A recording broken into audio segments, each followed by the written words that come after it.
آمين. اللهم اغفر لنا ولوالدينا آمين يا رب العالمين. وأصحاب الصدر ويسر لأمري واحلل عقدة من لساني يفقهوا قولي.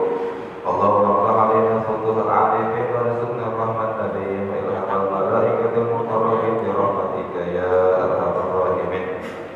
سلام قولا من رب الرحيم. سلام قولا من رب الرحيم. سلام قولا من رب الرحيم. Sampai wadalil ya. Halaman berapa? 43 atau 44? Mana? 43 wadalil ya. Wadalilu ala wujubil wahdaniyati itu. Bismillahirrahmanirrahim. Alhamdulillahi rabbil alamin. Allahumma salli wa sallim ala sayyidina Muhammadin abdika wa rasulika nabiyil ummi wa ala alihi wa sahbihi wa sallim taslima bi qadri amrati dzatika fi kulli waqtin wahid wa la hawla wa la quwwata illa billahil aliyyil azim. Amma ba'du, qala al-musannifu rahimahullahu ta'ala wa nafa'ana bihi bi ulumihi fid dharain amin ya rabbal alamin. Ada udah ketemu?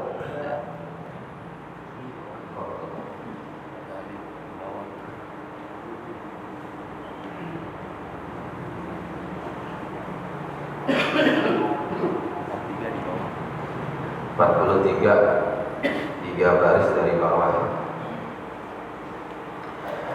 Bismillahirrahmanirrahim.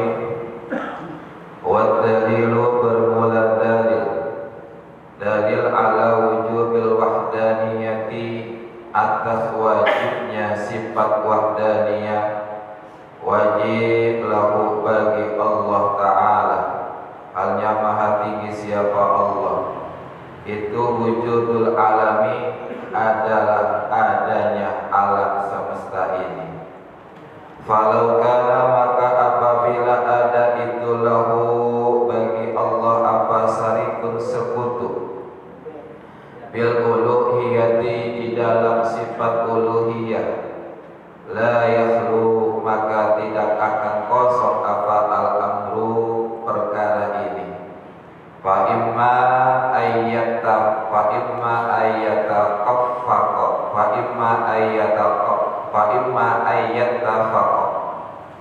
ada kalanya bersekutu sama akur siapa ilahani ala wujudil alami, atas mewujudkan alam ini.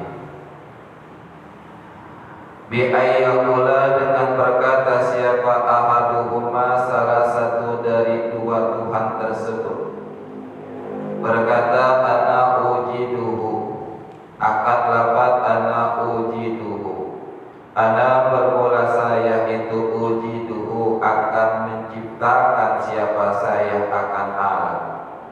Wa yaqulu, dan berkata siapa al-akharu Tuhan yang lain, ana ujiduhu ma'aka, akan lapat ana ujiduhu ma'aka, ana bermula saya itu, ujiduhu akan menciptakan siapa saya akan alam ma'aka bersamamu.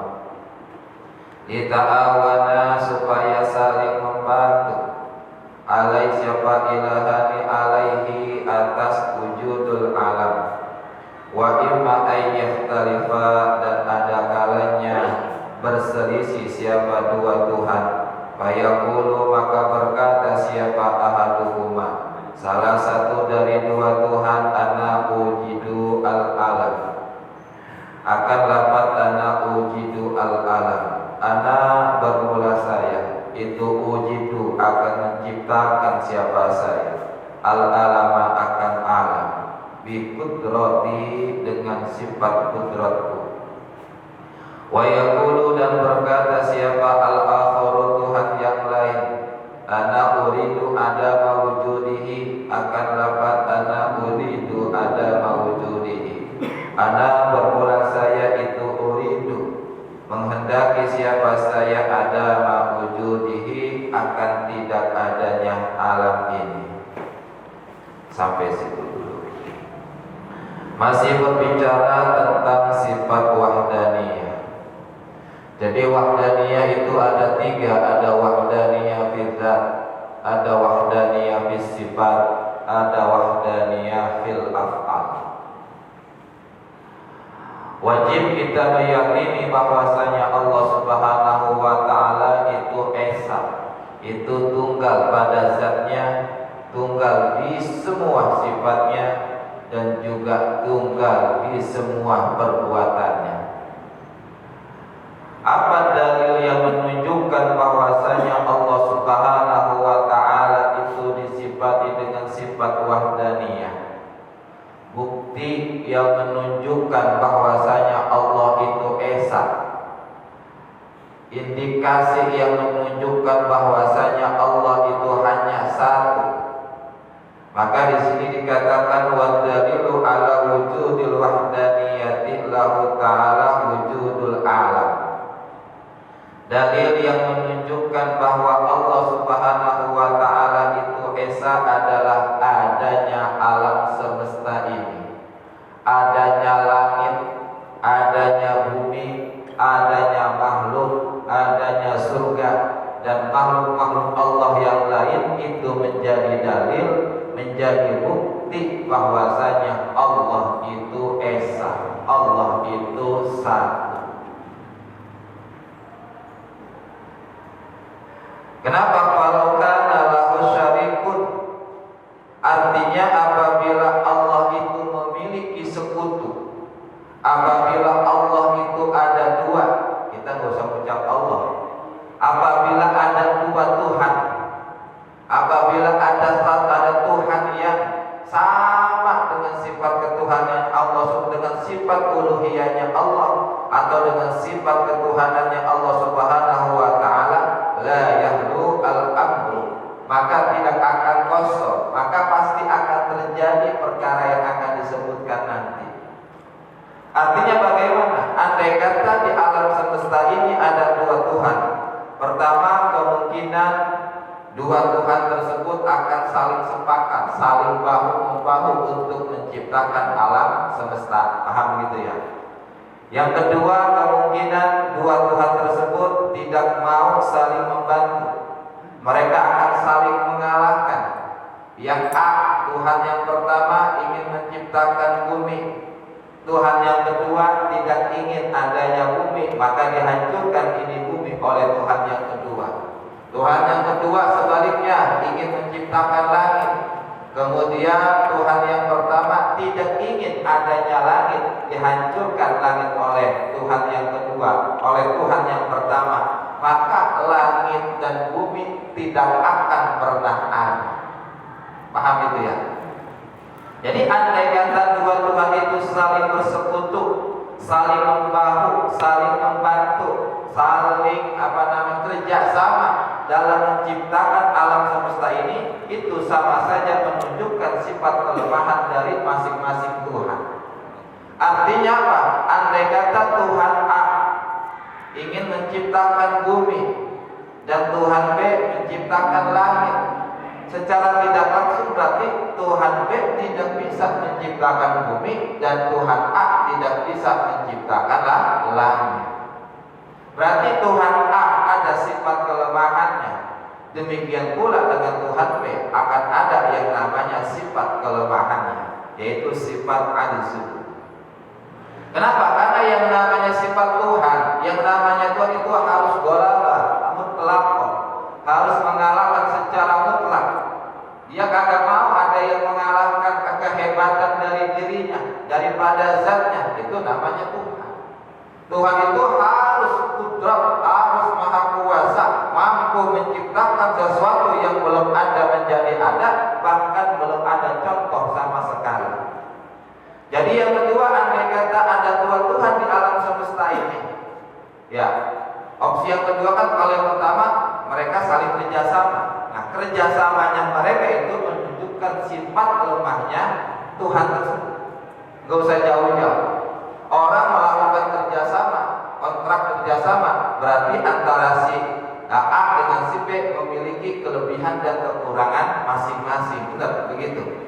Berarti kalau Tuhan itu kerjasama dalam menciptakan alam semesta ini, berarti sama aja secara tidak langsung menunjukkan bahwasanya keduanya itu memiliki sifat kelemahan. Nah, ini bukan sifat yang ada pada Allah Subhanahu wa Ta'ala. Maka dinafikan oleh sifat wahdaniyah, tidak ada Tuhan selain Allah Subhanahu wa Ta'ala. Allah itu esa, Allah itu satu, tidak ada satupun dari makhluk Allah yang sama zatnya dengan zatnya Allah Subhanahu wa Ta'ala. Opsi yang kedua, andai kata ada dua Tuhan, maka bahasanya makanya lau. Kalau lau mah nggak mungkin terjadi. Jadi andai kata ada dua Tuhan, Tuhan yang A, nggak, kalau bahasa kita maka agak akur. Yang A, Tuhan A nggak akur sama Tuhan yang B. Tuhan yang B juga kagak akur dengan Tuhan yang A.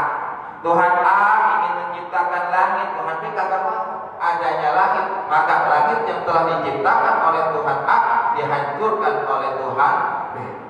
Demikian juga Tuhan B ingin menciptakan bumi dan isinya, sedangkan Tuhan A tidak mau ada bumi dan isinya. Setelah Tuhan B menciptakan bumi dan isinya, maka akan dihancurkan oleh Tuhan A. Maka bumi dan langit tidak akan pernah ada.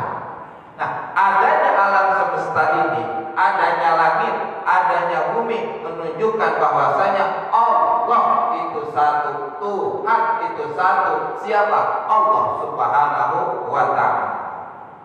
Dalam satu negara andai kata ada dua pemimpin aja, bentrok.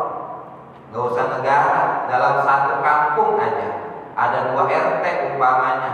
Dalam satu RT ada dua RT, maksudnya begitu. Bentrok yang ada. Pas kan begitu ya.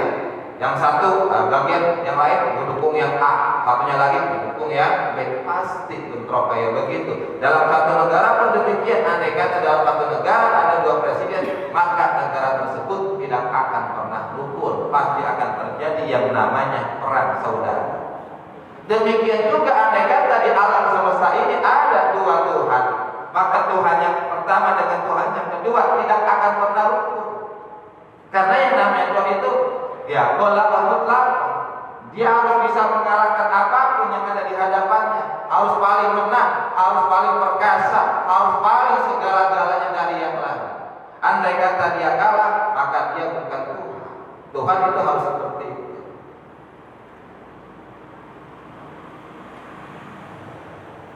Terus, fa in ittafaqo, maka apabila saling akur, saling bekerja sama siapa dua Tuhan tersebut ala wujudil alam, untuk menciptakan alam semesta ini, bi an aujadahu, dengan menjadikan siapa dua Tuhan akan alamaan bersama-sama.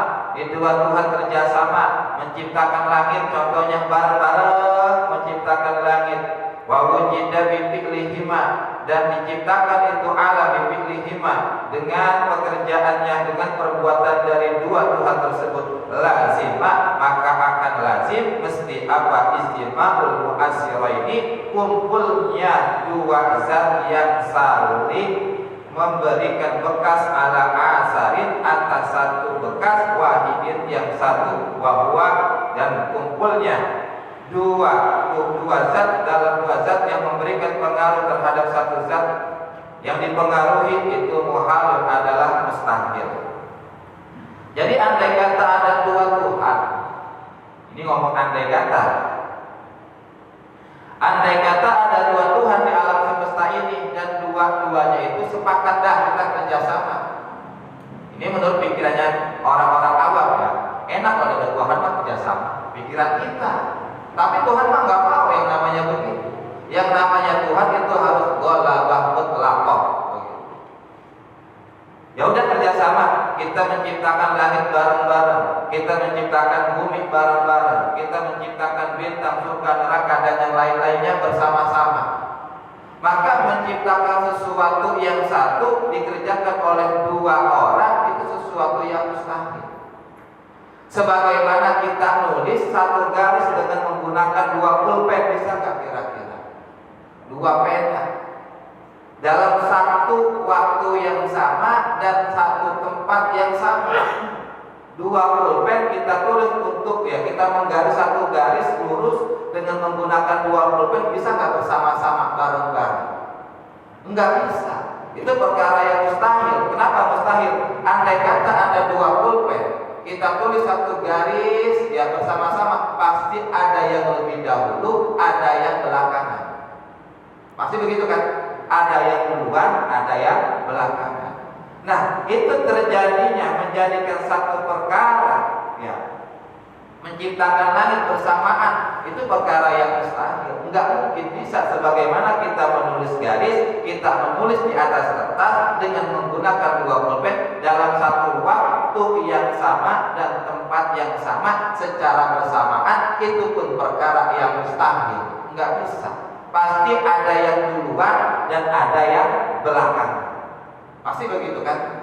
Pasti begitu. Walaupun kelihatan secara nalar kita, pandangan kita seakan-akan kayak bareng, tapi kalau diteliti benar-benar pasti ada yang duluan dan juga ada yang belakangan. Dan itu adalah satu perkara yang mustahil. Mustahil bahwa Tuhan menciptakan langit dan bumi dalam waktu yang sama, dalam waktu yang bersamaan, dalam satu makhluk ataupun asal yang satu. Itu mustahil. Ini kalau bahasa kita asal begini asal. Asal kalau bahasa kita ibarat kata orang kakinya kotor, jalan di atas lantai, ada bekas. Paham itu? Itu namanya asal, bekas. Kalau bahasa Jawa namanya labet. Benar labet gitu ya? Ada orang Jawa nggak? Labet bukan itu bekas. Nggak tahu ya? Bahasa promo gitu ya. Labet. Gitu. Bahasa itu labet bekas. Jadi yang namanya asal itu bekas. Jadi andai kata ada orang jalan, ada telapak kakinya, pun telapak kaki namanya asal, bekas. Jadi bahasa-bahasa begini kita jarang dengar. Jadi apa sih asal? Asal itu bekas. Ya ini langit, bumi ini bekas. Bekas apa? Bekas kudratnya Allah. Maksudnya begitu. Asal daripada kudratnya Allah.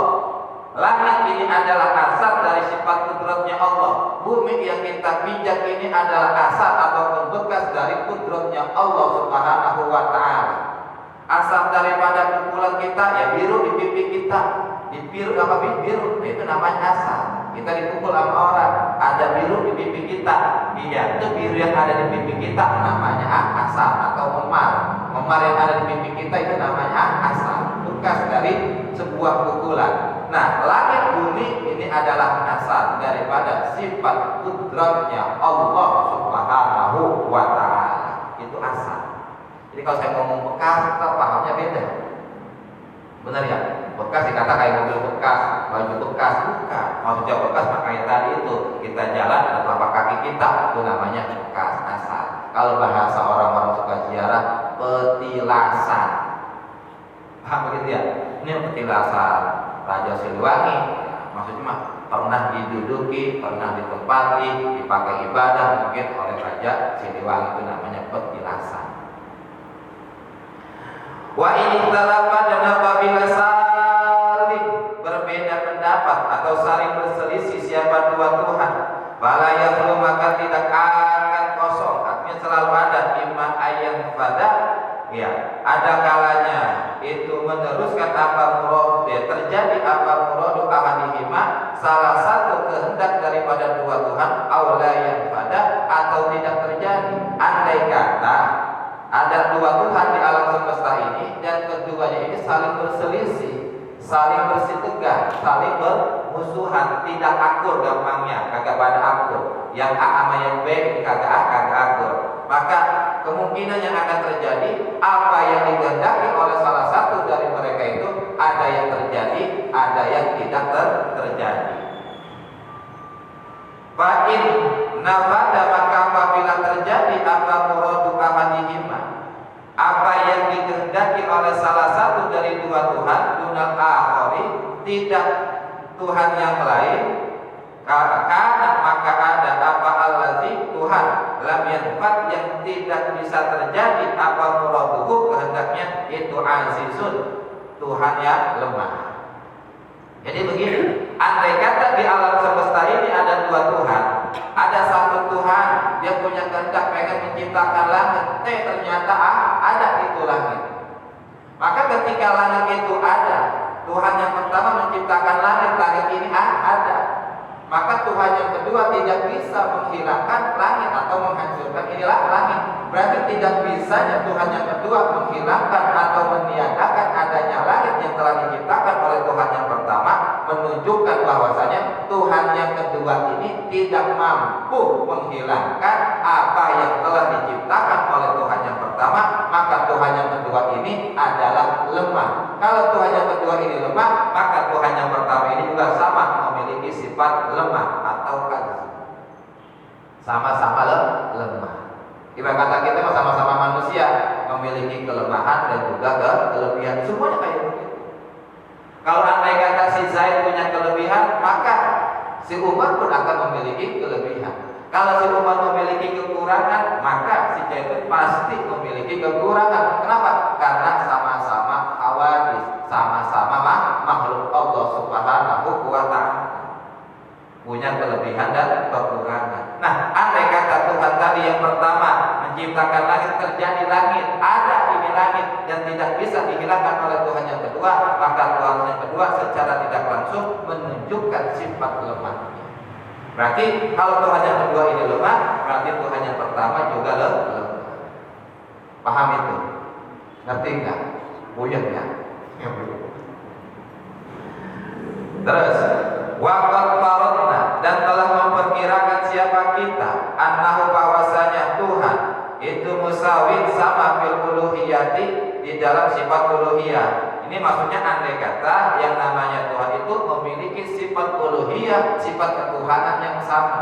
Tuhan yang pertama yang mempunyai sifat uluhiyah, Tuhan yang kedua juga memiliki sifat uluhiyah. Sifat uluhiyah yang ada pada Tuhan yang pertama dan sifat uluhiyah yang ada pada Tuhan yang pertama kedua itu sama. Maka andai kata sifat uluhiyah yang ada pada Tuhan pertama dan Tuhan yang kedua itu sama, maka andai kata ada satu dari Tuhan tersebut yang tidak mampu menciptakan sesuatu atau meniadakan sesuatu, maka Tuhan yang lainnya pun sama, pasti dia mampu dan juga tidak mampu mengadakan dan meniadakan akan sesuatu.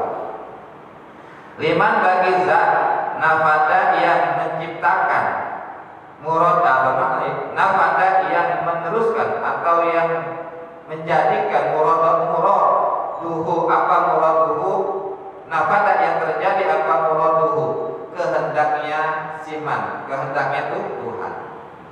Faidah sabata, maka apabila tetap apa al-azzu sifat azzu, lihaza bagi ini Tuhan, sabata maka tetaplah apa al-azzu sifat lemah, lil akhari untuk Tuhan yang lain. Kalau Tuhan yang pertama ada sifat lemah, maka Tuhan yang kedua pun akan memiliki sifat lemah.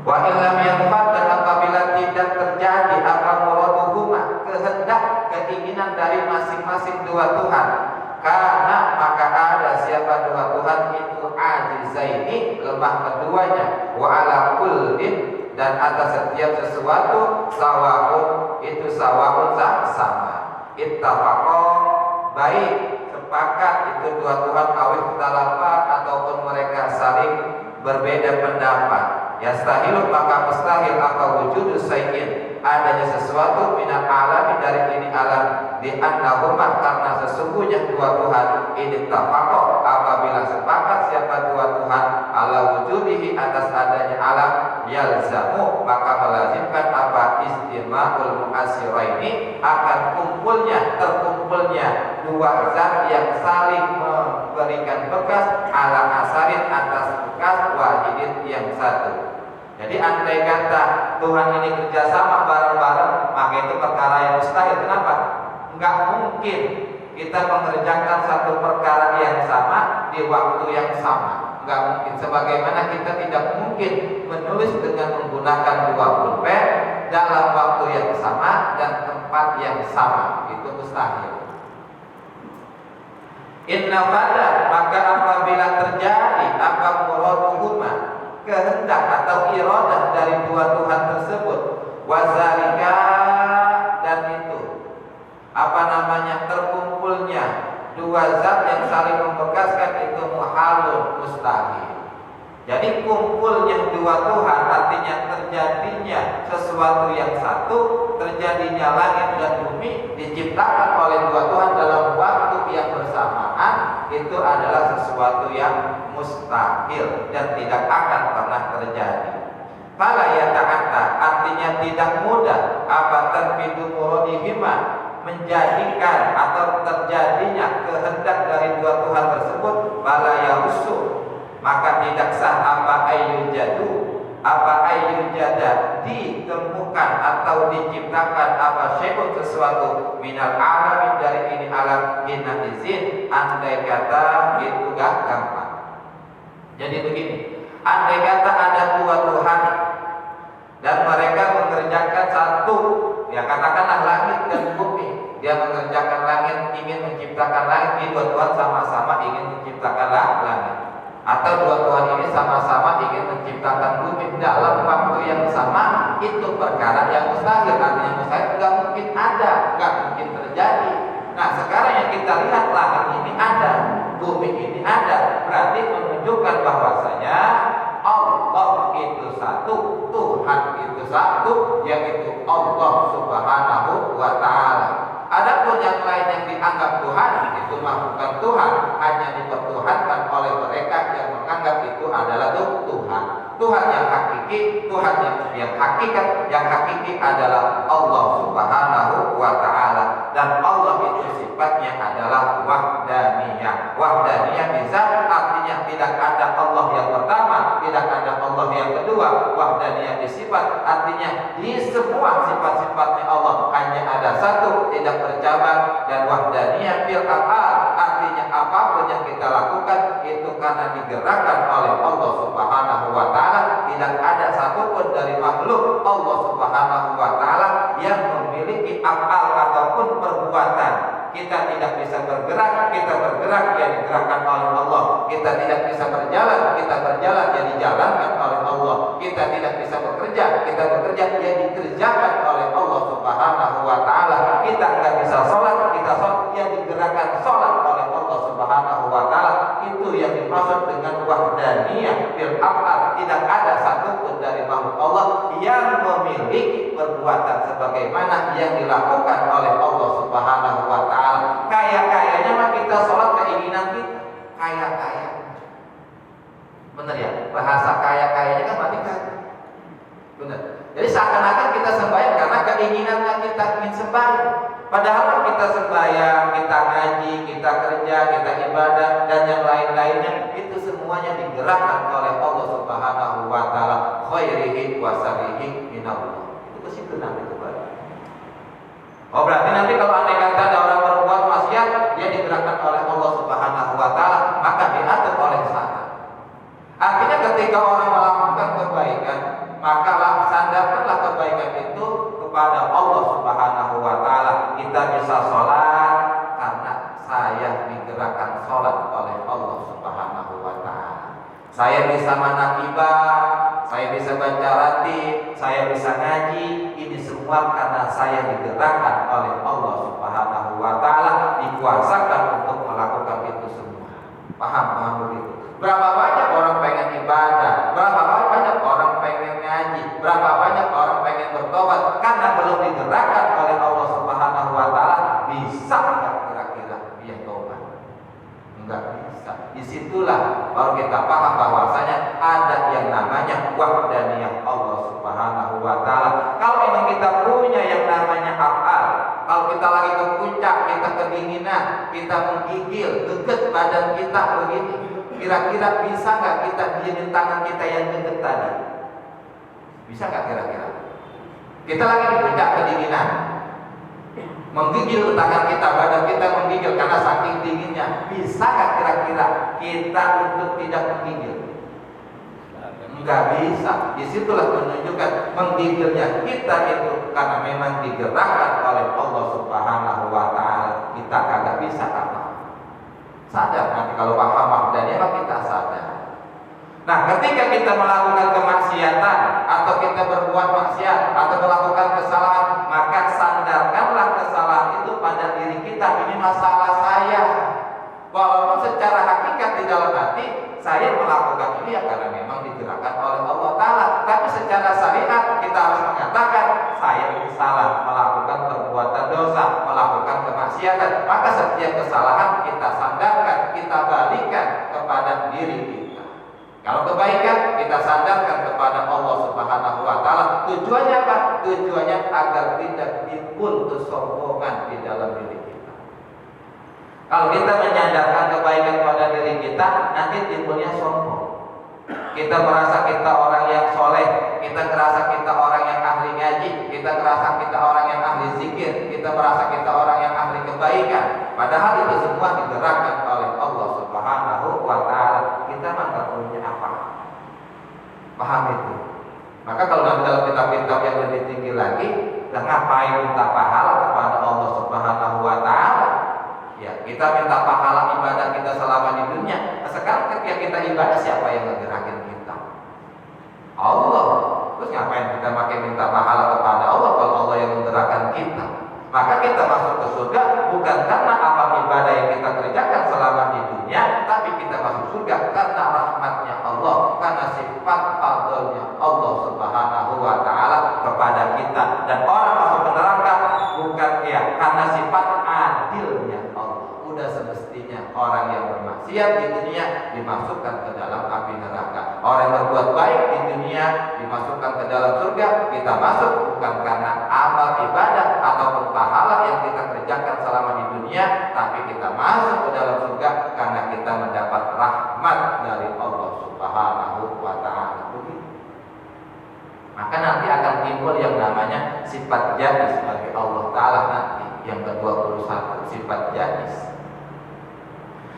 Dan terus wa ini talaba, dan apabila saling berbeda pendapat siapa dua Tuhan, wa nafada, dan menjadikan menghendaki siapa, wa nafada, dan melangsungkan apa muradu ahadihima, kehendak dari salah satu dua Tuhan, kan maka ada apa al-akharu, Tuhan yang lain itu azizan lemah. Wa hadza, dan bermula ini Tuhan yang lain itu lemah, itu mislahu, sebagaimana Tuhan yang pertama. Fala yasihu, maka tidak sah apa ayyujadu, didapatkan apa sayun, sesuatu minat alam, dari alam semesta ini. Andai kata ada dua Tuhan ini, mereka saling bermusuhan, mereka saling mengalahkan. Tuhan A nggak mau dikalahkan oleh yang B pun tidak mau dikalahkan oleh yang A, maka langit dan bumi ini tidak akan pernah ada. Kenapa? Ketika A menciptakan sesuatu, dihancurkan oleh yang B. Ketika B menciptakan sesuatu, dihancurkan oleh yang A. Kapan adanya alam semesta ini kalau mereka saling menghancurkan? Nah, sekarang ya kita bisa menyaksikan, kita bisa melihat bumi ini ada, langit ada, bintang ada, matahari ada, makhluk-makhluk Allah kita ada. Ini menunjukkan bahwasanya Allah itu wahdaniyah, Allah itu wahdaniyah bizzat, wahdaniyah bisifat, wahdaniyah fil af'al. Artinya falam yakun, maka tidak ada apa al-ilahu, Tuhan illa wahidan, kecuali satu. Enggak ada Tuhan kecuali Tuhan itu harus satu. Kagak boleh Tuhan itu dua. Satu itu artinya Allah Subhanahu wa Ta'ala. Wa ini talafa, dan apabila saling berbeda pendapat siapa ilahani, walam yanfat, dan tidak berlangsung apa muraduhuma, kehendak daripada dua Tuhan, karena maka ada siapa dua Tuhan itu ajizaini, dua zat yang lemah. Andai kata ada dua Tuhan, ada satu Tuhan yang tidak bisa menciptakan sesuatu, menciptakan alam, maka sama Tuhan yang lain pun memiliki kelemahan.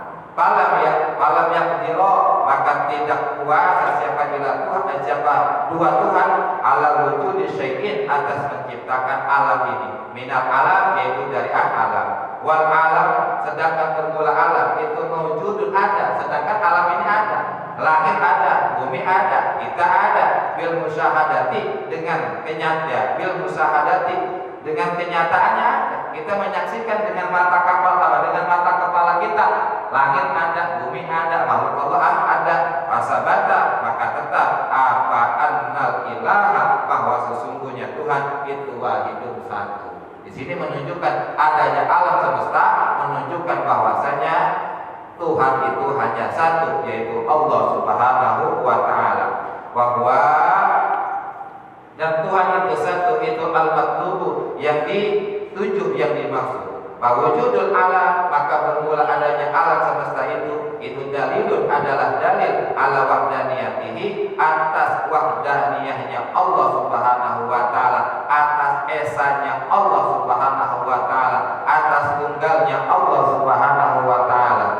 Wa ala annahu, dan sesungguhnya Allah Subhanahu wa taala itulah syarika, tidak memiliki sekutu lahu bagi Allah. Allah tidak memiliki sekutu, tidak ada Tuhan selain Allah Subhanahu wa taala, tidak ada sekutu bagi Allah Subhanahu wa taala. Sekutu bi fi'lin, di dalam perbuatannya, artinya tidak ada satupun dari makhluk Allah yang memiliki perbuatan, yang memiliki pengaruh, yang memiliki efek minal af'ali, dari beberapa perbuatan, wala wasitotan, dan juga tidak ada yang namanya wala wasitotan, dan tidak ada pelantara sama sekali lahu bagi Allah taala bi fi'lin, di dalam mengerjakan satu perbuatan. Zalla, maha agung siapa Allah, taala maha tinggi siapa Allah. Artinya begini, tidak ada satupun dari makhluk Allah yang memiliki af'al, yang memiliki perbuatan. Allah ketika menciptakan dia, artinya Allah mengenyangkan seseorang bukan karena orang itu makan nasi, bukan karena orang itu makan. Allah menyembuhkan yang namanya orang sakit bukan karena pelantara obat. Allah nggak butuh yang namanya wasitoh. Allah nggak butuh yang namanya pelantara. Allah nggak butuh yang namanya wasilah. Allah mampu menjadikan segala apapun tanpa adanya wasilah. Allah mampu menciptakan apapun tanpa adanya pelantara.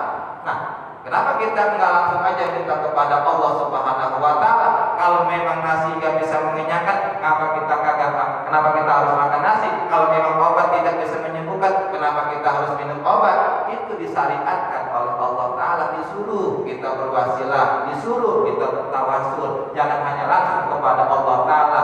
Zahir kita bertawasul, hakikat hati kita ingat bahwasanya yang memberikan adalah Allah Subhanahu wa taala.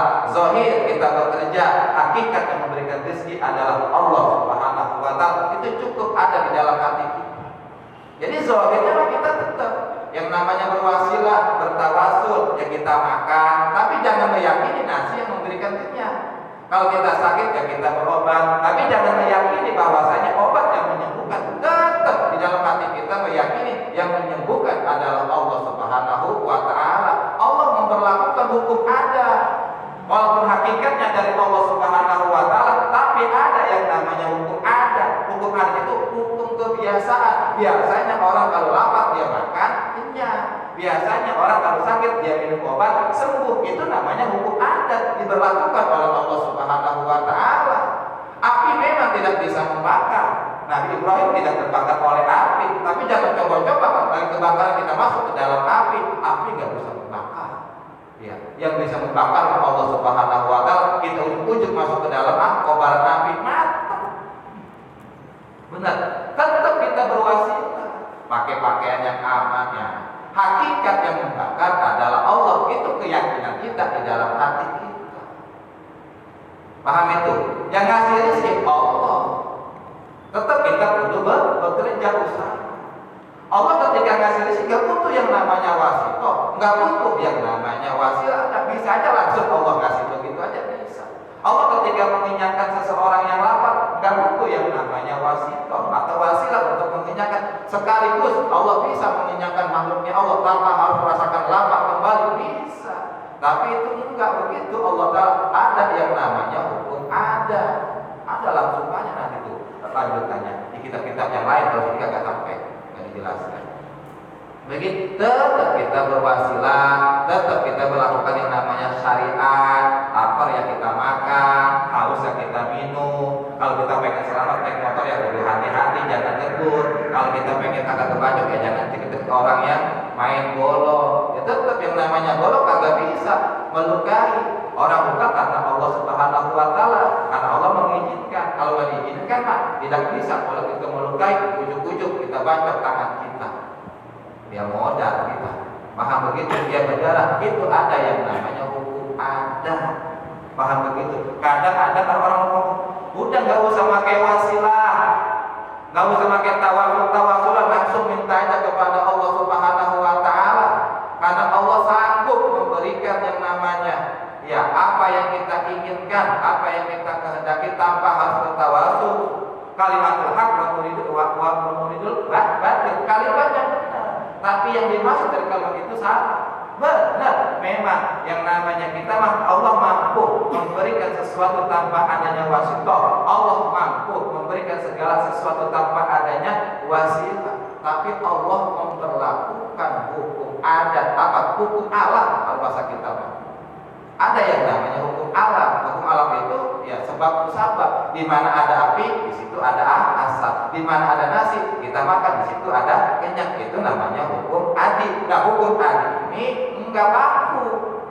Ada terkadang orang kagak makan dia kenyang. Nanti ketika orang-orang sudah, kalau kita sekarang pengen kenyang, ya makan nasi. Nanti ketika orang sudah bertoriko, sudah suluh berjalan di jalan hakikat, pengen mendekatkan diri kepada Allah Subhanahu wa taala, mereka mulai meninggalkan yang namanya makan. Bahkan gak makan sehari, 2 hari, 3 hari, 4 hari, 5 hari, sampai seminggu satu mereka kagak makan. Makannya kan cukup dengan baca bismillah, cukup dengan baca sholawat, cukup dengan baca subhanallah, mereka menjadi kenyang. Tapi itu bukan kelas kita. Paham? Jangan ikut-ikutin. Katanya kalau baca qul 3 kali bisa kenyang. Oh, enggak. Qul juga dibaca 3 kali bisa kenyangin kalau di tempat tahlilan. Bener ya? Bisa kenyangin. Kalau bukan tempat tahlilan maka nggak bisa kita dewek di rumah baca qul 3 kali kenyang. Benar? Betul. Banyak nanya Pak Ustaz. Ya. Ada orang sakit kepala. Nanja ikhtiar dengan berobat. Taruhlah segala sebut mereknya ya, ada 3 merek. Pertama Oskadon, Paramex, dan Bodrek. Nah, dia ada 3 obat tersebut. Dia ngomongnya begini, gua mah cocoknya sama Bodrek. Kata-kata cocok ini tuh, iya cocok sama Bodreknya gitu. Maksudnya sama Oskadon kan dia taruhlah nggak sembuh, gitu. Itu nggak sembuh. Nah, pas Bodrek, insya Allah sembuh gitu. Itu kata-kata cocok itu dia. Nah, iya tolong kata-kata cocok. Di kata-katanya itu maksudnya dia meyakini dengan minum Bodrek. Iya, dia cocoknya pakai Bodrek itu. Cocoknya pakai Bodrek. Iya, gitu. Tergantung keyakinan dalam hatinya. Kalau memang dia meyakini Bodreknya sendiri yang bisa menyembuhkan, itu hukumnya kafir. Berarti sama dengan dia meyakini bahwasanya ada selain Allah yang memiliki taksir. Kalau memang dalam hatinya dia meyakini saya sakit kepala, kalau minum obat, kalau minum Bodrek mah saya pasti sembuh. Dan dia meyakini sembuhnya sebab minum Bodrek, paham ya? Dia meyakini sembuhnya dengan minum Bodrek. Bodrek itu sendiri yang bisa menyembuhkan, itu hukumnya kufur. Paham? Tapi andai kata begini, bah, keyakinannya beda. Maka nanti ada 4 hukum itu. Ada 4 hukum timbul. Yang pertama tadi kufur, yang kedua fasik. Fasik mah begini, fasik. Saya sakit kepala, tapi kalau minum obat Bodrek saya sembuh. Tapi bukan Bodrek yang menyembuhkan. Yang menyembuhkan adalah kekuatan yang Allah titipkan pada Bodrek untuk bisa menyembuhkan sakit kepala saya. Itu hukumnya fasik. Ada yang ketiga hukumnya jahil. Jahil itu bodoh. Artinya begini.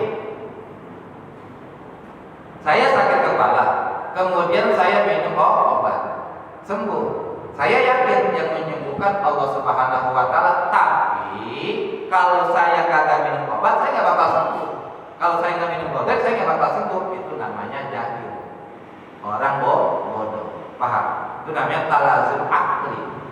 Ada istilah nanti talazum akli, ada talazum adi. Talazum akli mah begini. Artinya andai kata dia sakit kepala, kalau dia kagak minum Bodrek dia bakal sembuh.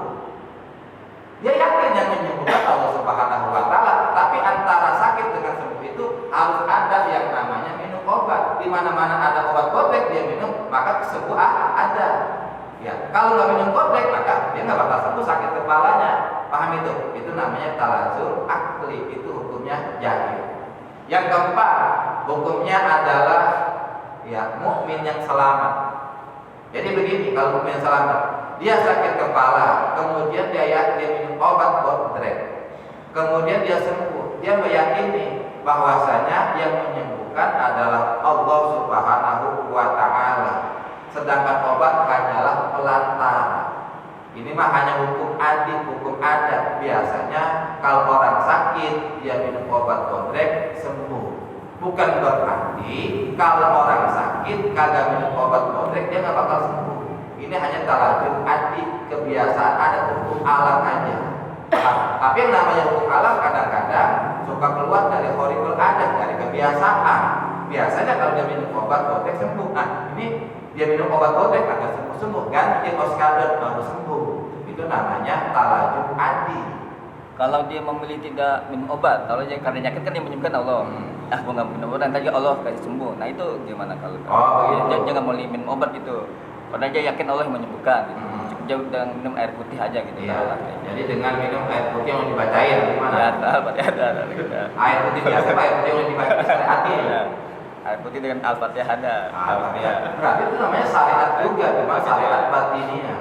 Jadi syariat ada dua, ada syariat yang secara zohiriyah kita kerja minum obat makan itu namanya syariat zohiriyah, zohir nampak. Ada yang namanya syariat batiniah. Batiniah itu nggak kelihatan. Doa itu namanya bagian daripada syariat batin. Boleh ya Al-Fatihah boleh. Boleh, emang begitu. Banyak kan yang namanya ayat-ayat untuk penyembuhan, ayat-ayat syifa, ayat-ayat untuk obat banyak.